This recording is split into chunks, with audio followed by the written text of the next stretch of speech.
So the other benefit of being a part of the National Poetry Slam community is people like Ryan and Nate just send us emails and say, hey, like, we're going on tour, we want to come check out your venue, is that cool? And we're like, of course, that would be lovely to have you here. And I love talking to them before the show. They flew into San Francisco and landed last night at like 1 o'clock. So I super appreciate that after a 1 o'clock flight, they drove up here, had a quick little rest, and now they're gonna give you everything they got. So let's give them everything we got. And welcome Nate Mask and Ryan J on up to the stage. What's going on? Where the are we? Eureka, California. How y'all doing? I am Nate Mask. And I'm Ryan J. And nobody likes us. But we're here anyway. So, we have had like 3 hours of sleep. We're real excited. We're going to give y'all a real weird show. We got together and decided to go on a tour last year and put it together. Yeah, it had been something I'd been like talking about and thinking about for a while, and you have somebody to kind of like work with and like one, hold you accountable, and two, like encourage you, and like you're not just on the road lonely the whole time.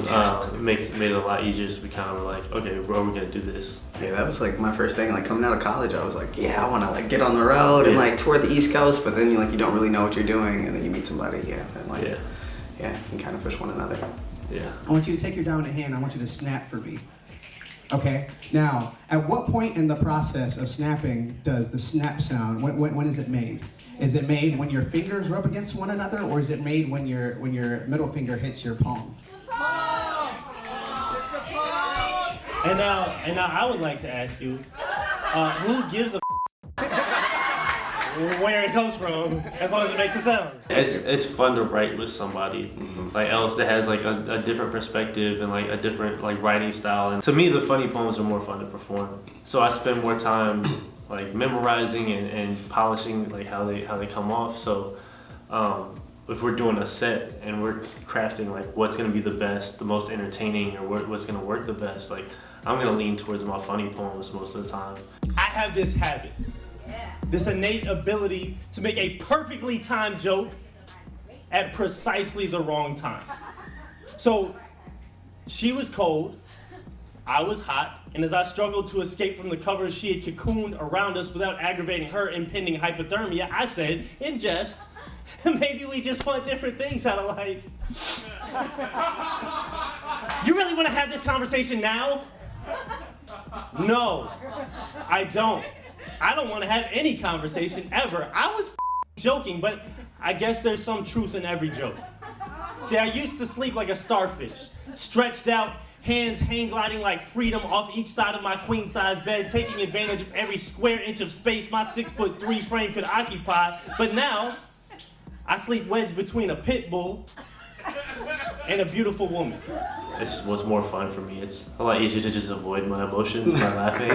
It's like, it's my own coping mechanism. It's humor. Like anytime I'm uncomfortable, I'm gonna make a joke. So I just use that up there. So I don't know if y'all remember when George Bush was president, and we were like, this is crazy.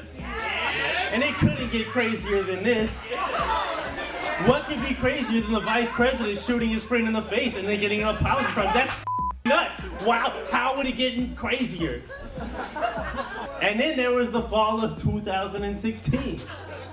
And then enough people I feel like on the first leg have told us that our voices are like totally different. So it's like, well, let's just use that. On the week of November 20th, 2017, Food Network and the delegations of white humans instituting taste exemption, henceforth referred to as whites, posted a video on Facebook which appeared on the timelines of niggas everywhere. In this video, titled The Ultimate Thanksgiving Mac and Cheese, Food Network employees and fellow whites got us all up by cutting up squash and Brussels sprouts into mac and cheese. Each slice, a tear down the face of every person who attended a Black Thanksgiving that year. I think we have very similar approaches to things, but I feel like you just use less humor and more like the other more metaphors and poetic things. And I'm just like, I'm gonna be funny, and people forget that I'm not actually being deep. So if you haven't guessed already, me and Nate have a dynamic. I am the sad, depressive one, and he's the funny one. So just be prepared for that. It's a roller coaster. You know, I like to incorporate humor into my pieces too, and I know Nate's like funny, and I'm like, okay, weird. I'll try to like weave a joke or two in there, and then like switch on you, and Nate likes to do the same thing, but I think I'm like much more intense with it. I'd say. Oh yeah. Yeah. Rewind. The first thing I remember fixing was my relationship with my father.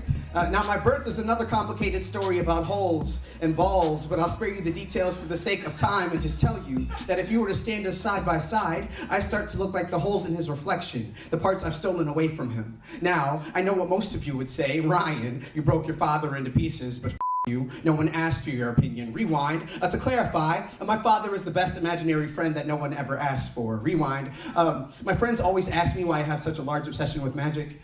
I tell them it's because my father was the most amazing disappearing act when I needed him most. And I've always wondered why that trick seems so easy for him to pull off. Rewind. To clarify, my father's favorite color is... Gray. His favorite song is... Oh, you're dead. Fast forward. The last thing I remember fixing was my relationship with my father. Hallelujah. He showed up late to my graduation. Opted to sit in the overflow seating even though he had a ticket for the auditorium. Thought that maybe he'd want to see me in person for once. Was tired of maintaining our relationship over screens like we had been doing for years, but you know, expectations. There's just some that's just too hard to break through. Some that's just too broken to fix, so instead, I'll give you all the alternative facts. AKA, the last thing I remember fixing was my relationship with my father. Woo! He said, I love you before we got off the phone. I didn't doubt him once. Thank you. Yeah! For me, being on stage is fun. Like it's something I get a lot of energy from. Like last night, I was exhausted until we got on stage. When I finally found my keys, wedged into the gears of a recliner in my living room, I realized two things. One, sometimes when you sit on your ass too long, things start to slip away from you. Two, sometimes when those things start to slip away from you, you gotta flip some shit upside down to get life back where it needs to be. I think what it comes down to is putting yourself in a position where you can make money. We were really ambitious with this tour and deciding to go across the country. And so the main thing that eats up funds in that is travel costs, you know? So traveling over here, you know, makes it a little bit harder to be like, this is sustainable.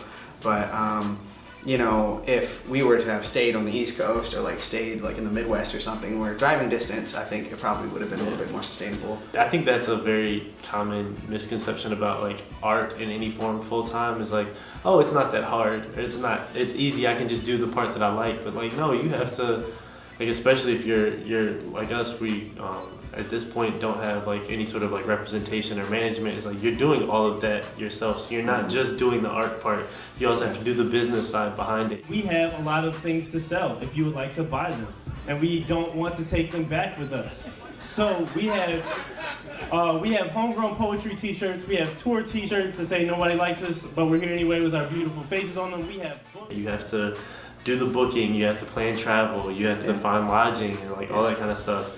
I think that's the misconception is they tell you that like, oh, when you like do what you love, the money will come. It's like, no, there's also work behind that part, you know? It's like, yeah, I can love doing whatever I love doing, but if I'm not putting in the effort behind it, nothing's gonna come in. Yeah, doing the work is really what it comes down to.